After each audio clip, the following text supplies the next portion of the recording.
Hey guys, Luffyoyo here for a new video on my progress in Dofus so far. And I've been doing Dopples lately, and I want to share my thoughts on Dopploons. Basically, Dopploons are tradable for scrolls or items of value, and I want to share my opinion on whether it's actually worth it to do Dopples for money. So I calculated that one fight takes approximately 3 to 5 minutes, which is 3 Dopploons. And 3 Dopploons is worth around 2000 Kama. So now in order to make only 180,000 Kama, which is the equivalent of a powerful vitality scroll, you need hours of doing Dopples. Hours. So if you think that you're gonna do 40 battles for 180,000 Kama, then that's good for you. Me, personally, this technique of making Kama through Dopples is actually worthless. I've calculated it, and it's way too much time for the amount of Kama you're going to make. The next thing I want to talk about is my trading experience recently. So I've been able to go from initially 7,000 Kama to 2,500,000 Kama. My item is still in sale. That's why you might see only 584,000 Kama. So what I did was I looked for very well used items.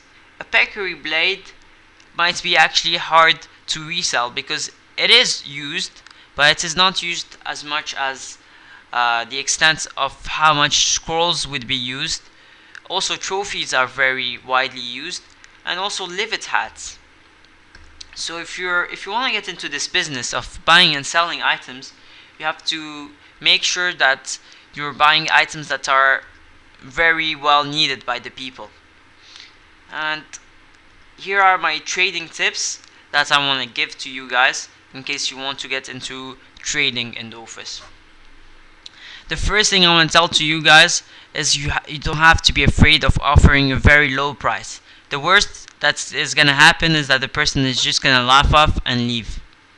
But at least you've tried it and you've made your move. The second thing you have to do is always check the market price before actually buying the item.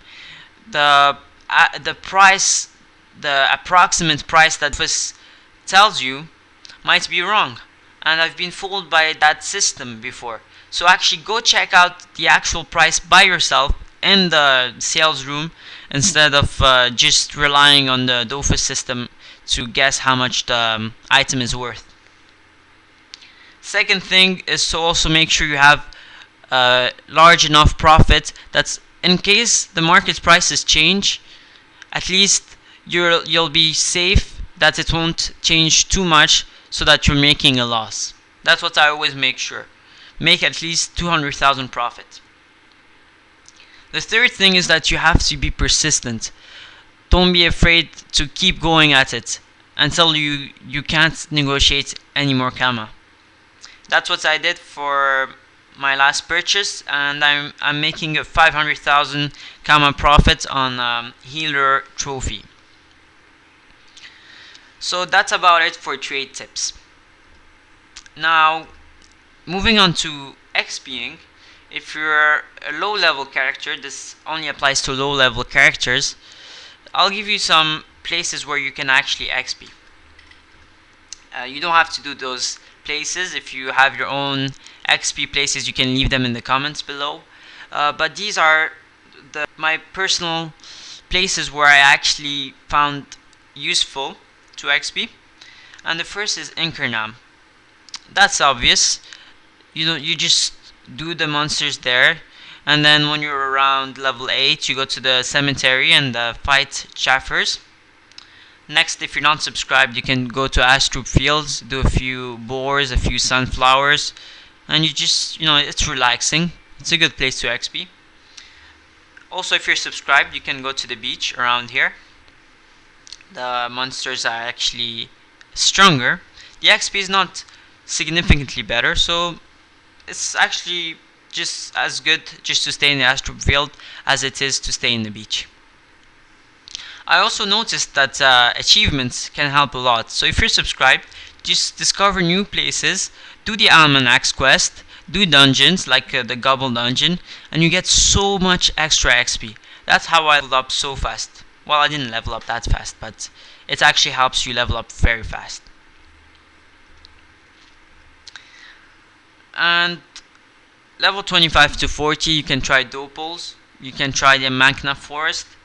Also make sure to not be shy and actually go out with friends to dungeons. Maybe you might have higher level friends. And actually one of the best ways to XP when you're lower level is to actually go with higher levels to very challenging dungeons.